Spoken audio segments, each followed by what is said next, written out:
bonjour à tous. Je ris parce que je sais que j'en ai fait vraiment trop. Je ris parce que voilà, ça fait tellement longtemps que je séchais cet endroit. Je suis navrée, désolée, mais vous savez, des fois dans la vie, c'est juste que vous n'avez pas le temps pour quelque chose. Et après, c'est la flemme. Et après, vous prenez une autre routine. Et puis voilà. Je suis navrée, je commence par ça, par m'excuser, d'accord? J'aimerais m'excuser auprès de toutes les personnes qui m'ont attendu et qui ne m'ont pas vu venir du tout pendant autant de temps. Ça fait quand même quelques mois que l'on ne s'est pas vu, je m'en excuse énormément. Ben voilà, mes salutations arrivent juste après mes excuses. Je vous salue tous au nom du Seigneur Jésus. Je suis très heureuse de vous recevoir encore sur ma chaîne Alors Elle. D'accord. Si c'est la première fois que vous arrivez ici chez nous, je suis Alors Elle Karine. Ici, nous papotons tout simplement, nous partageons plein de choses, que ce soit des astuces, que ce soit des mentalités, que ce soit des opinions, des avis, mais c'est vraiment des partages. Vous avez le droit d'avoir votre position, d'accord? Moi, je donne juste mon opinion et vous, c'est à vous justement de vous dire ça va, elle n'a pas tort, mais ouf, là, elle en rajoute un peu trop, là, elle est vraiment sur une fausse route, ainsi de suite. Donc, tout dépend de vous. C'est à vous de réfléchir et de dire ce que vous pensez d'un sujet ou d'un autre. Parce qu'au fait, ici, nous relevons juste des sujets auxquels vous avez pensé ou peut-être pas. Comme ça nous permet au moins d'avoir une idée de ce que l'on se dit, de ce que l'on pourrait faire, de ce que l'on croit par rapport à tel ou tel autre sujet. Donc, si c'est la première fois que vous venez chez nous, prenez un siège. Ce sera votre place pour tout le temps que vous passerez avec nous. Nous vous accueillons avec beaucoup de joie. Donc, n'oubliez pas, bien sûr, de vous abonner sur notre chaîne, d'activer la cloche de notification pour être interpellé à chaque fois que nous publions quelque chose de ce côté-ci. J'ai un peu perdu la main, mais bon, j'espère que je vais y arriver. Donc, voilà, mettez-vous et on va commencer. Aujourd'hui, on va se dire, se donner des nouvelles, se demander comment ça s'est passé pendant tout ce temps que je n'étais pas là, qu'est-ce que vous avez fait. Ben, moi, je vis de confinement en reconfinement, rien de très génial, mais j'ai un bon plan. Un bon plan pour le mois de décembre, pas un plan d'achat, d'accord? Je sais que vous aimez bien les bons plans de réduction, non, c'est pas ça, mais c'est juste que j'ai planifié tellement de belles choses que l'on pourrait faire ensemble, des moments de partage, des moments d'entretien, des moments de partage d'astuces, de cuisine, voilà, de soins, ainsi de suite. Mais j'espère vraiment que Dieu puisse nous aider pour qu'on puisse vraiment les réaliser tous, d'accord? Ça c'est mon petit agenda, il est magnifique, j'aime bien ce petit truc. Je me le suis acheté il n'y a pas très longtemps, dire que nous sommes à la fin de 2020, c'est à ce moment-là que moi j'ai acheté ce petit agenda. Il est merveilleux, je l'ai acheté chez Action. Il valait pratiquement rien, mais il est beau, moi j'aime bien, il est comme ceci. Et à l'intérieur, ben voilà, vous avez le calendrier avec les dates, vous voyez, et puis un endroit pour vos notes et tout ça. J'aime bien, donc c'est ici que j'ai un peu essayé de planifier. Moi je n'utilise pas le calendrier comme tout le monde, j'ai essayé un peu de planifier plein de choses que l'on pourra dire. Je peux dire que vraiment j'ai booké tout le mois de décembre et j'espère qu'on va y arriver, d'accord? On va y arriver, on va essayer de parler, on va essayer de parler de tout ce qui nous concerne en tant que femmes, tous les sujets que l'on essaiera un peu de relever, d'accord? On va essayer de parler sur ça. Et je vais un peu plus me pencher sur la femme de distinction, d'accord?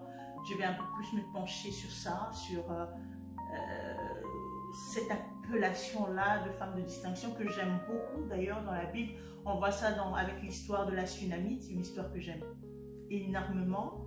Si Dieu nous fait grâce, on pourra en parler un peu plus en profondeur, mais je voulais en parler parce que je pense qu'en ce moment où il y a tellement de principes de vie, il y a tellement de règles générales qui s'étalent sur les réseaux, dans les églises, dans les maisons, ainsi de suite, j'ai quand même envie, j'ai eu envie de dire, on n'est pas obligé d'être comme la foule.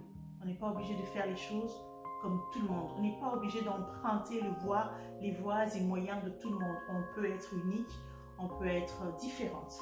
Même si on n'est pas spécial, mais on n'est pas obligé d'être comme le commun de mortels. Vous voyez un peu, oui, nous sommes tous femmes, oui, nous avons tous des utérus, oui, nous sommes tous êtres humains, nous sommes tous des hommes, nous avons tous au travail.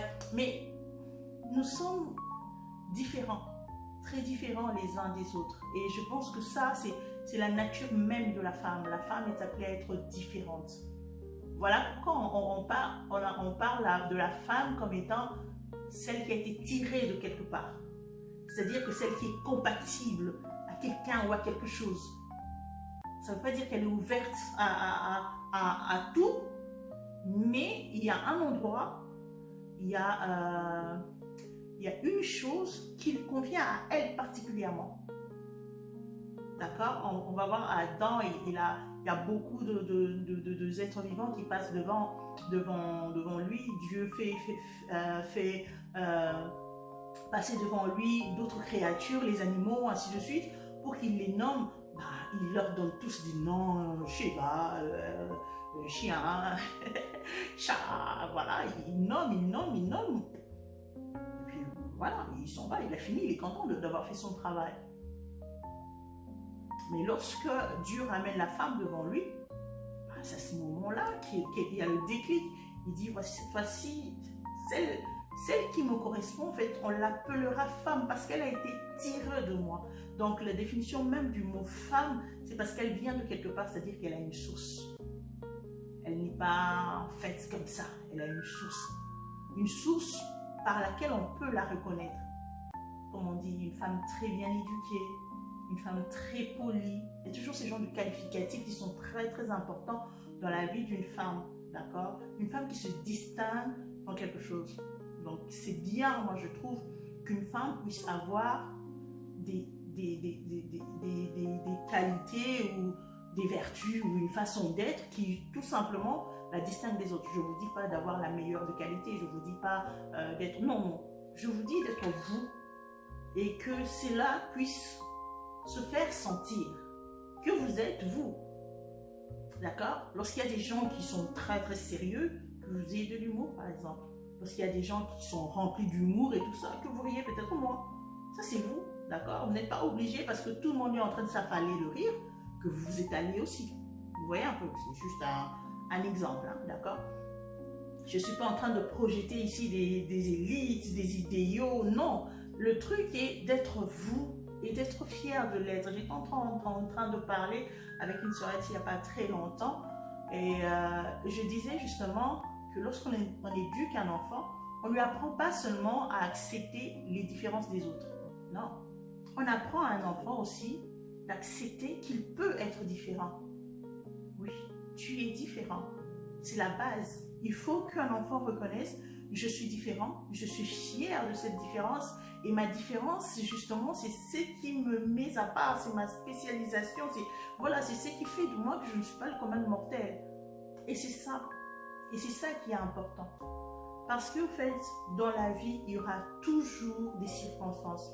Il y aura toujours des événements qui arriveront sur lesquels peut-être vous n'avez pas calculé, sur lesquels vous n'avez pas réfléchi, sur lesquels vous n'étiez pas préparé. Et même si vous êtes préparé, mais il y aura toujours des circonstances où il faudra que vous ayez une certaine attitude à avoir face à cette circonstance-là. Et vous allez vous rendre compte qu'aujourd'hui, il y a des réponses à presque toutes les circonstances de la vie. Donc on vous dit, voilà, si le travail ne marche pas, faites ceci, si le mariage ne marche pas, faites ceci, si l'enfant ne vient pas, faites ceci. Voilà, il y a des règles pour tout, presque pour tout.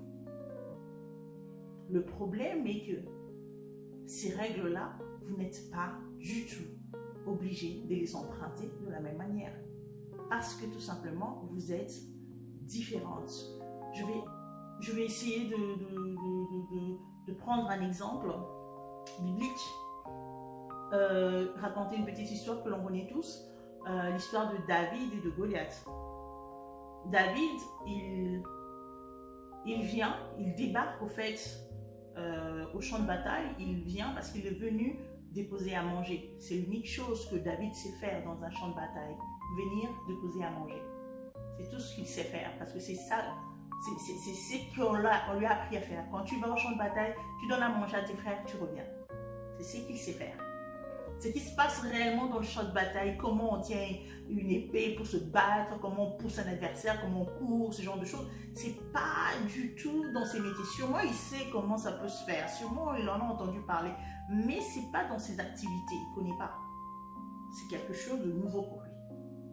Quand il arrive au champ de bataille, il voit que tout son camp est un peu fragilisé, ils sont effrayés. Et il y a un gars qui est en train d'insulter tout le monde. Lui, tout ce qu'il se dit, mais je ne peux pas permettre que l'on insulte mon Dieu. Je ne peux pas. Il est face à une situation qu'il n'a jamais traversée, mais qui le dérange. D'accord? Et il se dit qu'il ne peut pas laisser cette situation-là se passer ainsi. Maintenant, cette situation-là, face à elle, il y a des règles. Pour que ça s'arrête, il faut battre Goliath. Mais comment on bat Goliath? On tient une épée, on a des armures, et on vient se battre contre lui. Alors, il va chez Saoul, il en parle, et Saoul lui dit, ben voilà, si toi tu as assez de courage, assez de cran pour aller te battre, cher, personne ne va t'interdire. Mais au moins, on va te donner l'armure qu'il faut, voilà, l'épée, et ainsi de suite, tu vas aller te battre. Et on ne lui donne pas n'importe quelle arme. On ne prend pas l'arme de je ne sais pas moi qui là-bas, non. On prend l'arme d'un roi de l'Éternel. Saül n'était pas n'importe qui, c'était un roi de l'Éternel. Et son armure a eu beaucoup de victoires, a connu beaucoup de victoires. Ses armes ont tué plusieurs personnes. Il a vaincu tellement des armées avec ça. Donc ce n'est pas des armes qui ne valent rien. Non, ce sont des armes faites pour le combat. Et ce n'est pas les armes de n'importe qui, mais les armes d'un roi de l'Éternel. Mais lorsqu'on donne ça à David, il y a quelque chose qui se passe. Il n'y arrive tout simplement pas. Ce ne sont pas ses armes à lui. Son corps est incapable de porter les armes du grand Saül. Tout simplement. Ce n'est pas que les armes de Saül ne sont pas faites pour ce combat-là. Non. C'est David qui n'est pas fait pour ces armes-là. Je ne sais pas si vous voyez un peu où est-ce que je vais en arriver. Des fois dans la vie, il y a des règles générales. Des fois dans la vie, il y a des façons de faire pour tout le monde. Et c'est vrai que ces façons de faire-là ont réussi pour tout le monde. Mais des fois, il est important de savoir qui on est, de savoir ce que l'on est capable de faire, ce dans quoi on excelle, en quoi sommes-nous compatibles, comment nous-mêmes on peut arriver à faire une telle ou telle autre chose. Et ça, c'est important. Se connaître soi-même, on ne dira jamais assez que c'est la chose la plus importante. Investir sur soi, se connaître, connaître ses faiblesses, ses forces, travailler ses faiblesses, travailler ses forces, afin de faire face à beaucoup de choses. Je pense qu'il est vraiment important qu'aujourd'hui, que l'on puisse choisir d'exprimer nos différences. Pas de manière à écraser les autres, pas de manière à, excusez-moi, pas de manière à vouloir nécessairement être spécial, je ne sais pas moi comment. Non. Mais c'est parce que nous sommes créés ainsi. Chacun avec son ADN, chacun avec sa particularité. Et tu dois être ainsi, une femme qui rajoute un peu d'elle-même dans tout ce qu'elle fait. Dans tout ce qu'elle fait. Lorsque tu as tes propres armes, même si tu es face à une situation que tu ne connais pas, tu peux te battre. D'accord? Moi, je me dis, je ne connais pas toutes les recettes de cuisine, je ne connais pas toutes les cuisines. Mais je peux me défendre. Pas parce que je suis chef, cuistot, non. Parce qu'au fond, tu prends l'habitude de te dire, ah, quand c'est la viande, c'est comme ça que ça se passe. Quand c'est un légume, c'est comme ça que ça se passe. Quand c'est un légume que je ne connais pas, je goûte un peu pour savoir si c'est aigre, si c'est amer, c'est comment on peut faire pour diminuer cette aigreur, ainsi de suite. C'est ça. Tu as les armes, tes armes à toi. Et tu sais que bon, c'est vrai que ça, je ne connais pas. Un chou-fleur, j'ai jamais fait. Mais comment je fais par exemple avec les Nunda et tout ça? À partir de cette base-là, je peux m'arranger. C'est ça. Avoir des connaissances propres à toi qui te permettent après de t'adapter à des situations. Apprendre des règles, ce n'est pas une mauvaise chose. Mais tu dois toujours avoir ta base à toi qui te permet de t'adapter aux règles de la vie. Parce que fais attention, les règles qui ont réussi avec tout le monde, peut-être que ne réussiront pas avec toi. Tout simplement parce que toi-même, tu n'es pas compatible à ces règles-là. Je vous assure. Il y a une question qu'on me pose souvent, un sujet auquel on veut que je parle souvent, mais que je n'ose pas du tout aborder, le sujet de l'infidélité dans les foyers. Je n'ose jamais en parler en public. Vis-à-vis comme ça avec une personne, une sœur qui veut qu'on en parle, on parle parce que là on aura plus de détails, elle va m'expliquer, on va voir comment on peut faire. Mais quelque chose comme ça que je le dise en grand, je ne peux pas. Je ne peux pas. Parce que je peux me surprendre moi-même face à une situation, ma réaction me surprendre moi-même. Je ne peux ni gérer votre réaction, ni gérer la réaction de votre mari, ni gérer les circonstances qui tournent autour. Et le mariage étant quelque chose de très très important, on ne peut pas s'hasarder à vous donner des règles comme ça. Si ce n'est que vous dire des règles de base genre maîtrise-toi, calme-toi, prie le Seigneur, oui. Ce sont des règles de base. Mais c'est à vous-même de savoir, tel que je suis, qu'est-ce qui m'aiderait à m'en sortir, qu'est-ce qui m'aiderait à trouver des solutions. Est-ce que ces solutions-là, ça va avec moi ou pas? Se faire un peu plus confiance, au fait. Il y a quelque chose de très bon qui peut sortir de vous-même. Prenez le temps de réfléchir. Prenez le temps de vous remplir de connaissances. Prenez le temps de chercher la solution en vous. Pourquoi pas? Je ne suis pas en train de dire aux gens de ne pas écouter les autres. Non, sinon ça servirait à quoi que je parle? C'est pas ce que je suis en train de dire. Mais je suis en train de dire que vous devez être une femme qui a des ressources personnelles. Et ça, c'est important. C'est très, très important. Et peut-être qu'une autre fois, on parlerait de comment avoir ces ressources personnelles. Mais aujourd'hui, j'aimerais juste nous appeler à se dire qu'il faut nécessairement que je sois une femme de distinction. Une femme qui n'est pas dans la foule. D'accord? Une femme qui peut être dans la foule, mais dont on peut distinguer très facilement un caractère spécial en elle. D'accord? Une femme qui ne se laisse pas aller par les vents, les vagues, les tempêtes. Non.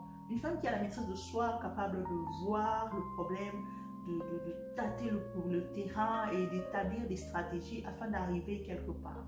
Et ça, c'est important. C'est important dans tous les domaines de la vie. Dans les relations humaines, dans le travail, dans l'éducation des enfants. Peu importe, vous devrez avoir vos armes personnelles. Et même si on vous dira que ici, il faudrait que l'adversaire tombe, meure, pour qu'on dise que tu es victorieux, ça c'est une règle de bataille que vous pourrez apprendre. Mais à part ça, vous devrez vous-même savoir que, ah oui, il faudrait que je le fasse tomber. Donc moi, je sais que pour que je le fasse tomber, je dois lancer une pierre. Et ma pierre, je dois le frapper à tel moment, à tel endroit, pour qu'il touche cet axe-là, pour que je puisse avoir les résultats escomptés par tout le monde, pour que je sois, par rapport aux règles de jeu, que je puisse être victorieux. Comprenez un peu ce que je veux dire? Donc, on va essayer de tourner autour de tout ça là pendant ce mois de décembre. Hein. On va essayer de parler de la distinction dans beaucoup de domaines, que ce soit dans la cuisine, que ce soit dans la déco, que ce soit dans la beauté, les soins personnels, corporels. C'est une chose sur laquelle j'aime un peu beaucoup taper dessus parce que c'est important pour une femme De même que j'aime taper autant de fois que possible sur l'intelligence d'une femme. Je pense qu'une femme doit nécessairement être intelligente. Quand je parle de l'intelligence, je parle de connaissance, c'est-à-dire la femme doit apprendre parce qu'elle est justement celle qui allait. Donc on n'allait pas seulement en donnant le sein maternel, mais en apprenant aussi à l'enfant les bases de la vie, vous voyez un peu. Et c'est pas les enfants, c'est pas seulement ceux qu'on met au monde, les enfants ça peut être nos frères. Enfin, quand on est maman et qu'on ouvre la bouche, on attend que vous sortiez quelque chose qui pourrait donner la vie aux autres. Donc c'est un peu ça. Donc ce sera sur ça qu'on va tourner pendant tout ce mois de décembre. Et mettez des likes pour m'encourager, j'en ai besoin. Parce que si je suis revenue, c'est vraiment parce que quelqu'un m'a dit « Tu nous as manqué, on a besoin ». Voilà, c'est pour ça que je suis revenue. Des fois, il y a la flemme par rapport au temps qui est très très restreint. Tu te dis « Bon, je veux privilégier ça ». Mais quand tu te rends compte qu'il y a une personne qui aimerait t'entendre, ben là, tu fais ton mieux pour être là. Donc voilà, je vous souhaite en tout cas bon fin du mois de novembre et bon début du mois de décembre. Je ne vous souhaite rien pour la 2021 encore là, parce qu'on n'en est pas encore là, nous sommes encore en plein 2020 et je vous souhaite que les choses qui ne sont pas encore arrivées, dont vous croyez qu'ils peuvent arriver, même s'il reste un seul jour, celui qui se lève, le dernier qui puisse se lever dans votre vie, afin que vous puissiez saisir les bontés de l'Éternel, chacune de ces bontés déversées pour cette année. La Bible dit, il renouvelle ses bontés tous les jours. Donc, il n'y a pas une seule année dans la vie où il n'y a pas de bonté de l'Éternel. Ça n'existe pas. Donc, si vous n'avez pas encore pris votre pot, votre boîte, votre carton hein, de bonté de l'Éternel, votre package, si vous ne l'avez pas encore, ben, que cela coule dans votre vie en ce mois de novembre qui tend à sa fin et au mois de décembre aussi. Que mon Dieu vous bénisse et on se retrouve très rapidement, je pense.